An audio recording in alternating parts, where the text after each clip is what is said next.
প্রথমেই মাপ চেয়ে নিচ্ছি, কারণ আগের দিন কারেন্ট ছিল না, তাই ভিডিওটা ছাড়তে পারিনি। আগের দিন বানিয়েছিলাম মেথি পনির, নিরামিষ ছিল, তাই মেথি পনির বানিয়েছিলাম।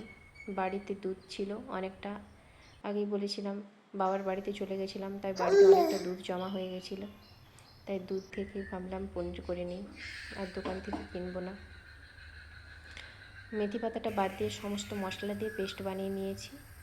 তারপর কড়াইতে তেল দিয়ে পনিরগুলো ভেজে নেব। আর দোকানের পনিরে যে কোনো দুধ থেকেও পনির হোক, আর একটা পনির পাওয়া যায় যেটাকে আমরা থুপু বলি, দুধের পনিরেই তাতেও ভেজাল দেয় থাকে। দেখবেন বাড়িতে যখন পনির বানানো হয় সেটা একটু শক্ত হয় প্রেশার দিয়ে যদি বানাই। আর আজকের পনিরে আমি একটু বেশি প্রেশার দিইনি, কারণ শক্ত হয়ে যাবে, বাচ্চাদের খেতে অসুবিধে হয়, তাই একটু বেশি প্রেশার দিইনি, নর্মাল প্রেশার দিয়েই পনিরটা বানিয়ে নিয়েছি। দেখবেন একটু দোকানের পনির নরম থাকে, আর বাড়িতে বানানো পনির একটু প্রেশার দিলে শক্ত হয়ে যায়, তাই খুব বেশি প্রেশার দিইনি। আরও একটা দোকানে পনির পাওয়া যায় যেটাকে আমরা থুপু বলি, সেটা ওই রাজমার বীজ থেকে বানায়, আর সেটা খেতেও একটু মিষ্টি স্বাদ হয়, খুব একটা ভালো লাগে না। এবার সবার সাথে সমান না, আমার ভালো লাগে না।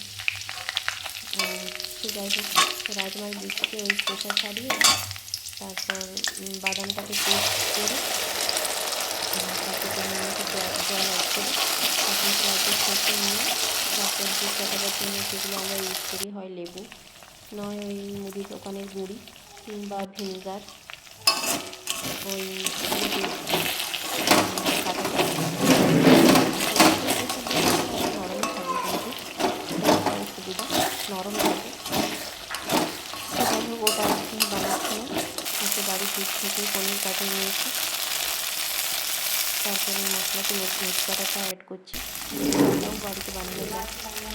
এভাবে ওই মেথি পাতা চাষ করে তারপর পাতাটাকে শুকনো করে একটা এয়ারটাইট কন্টেনারে রাখলে মেথি পাতা মানে সারা বছরের জন্য সংরক্ষণ করা যেতে পারে। কিন্তু আমাদের বাড়িতে ছিল না, কিনে নিয়ে এসেছি। খেতে কিন্তু দুর্দান্ত হয়েছিল, বাছুরি মেথি। যেভাবে আমরা পনির বানাই সেভাবেই, শুধু তার মধ্যে মেথি পাতাটা অ্যাড করেছিলাম।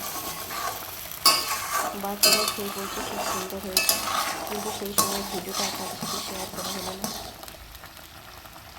বলতে বলতে রান্নাটাও রেডি হয়ে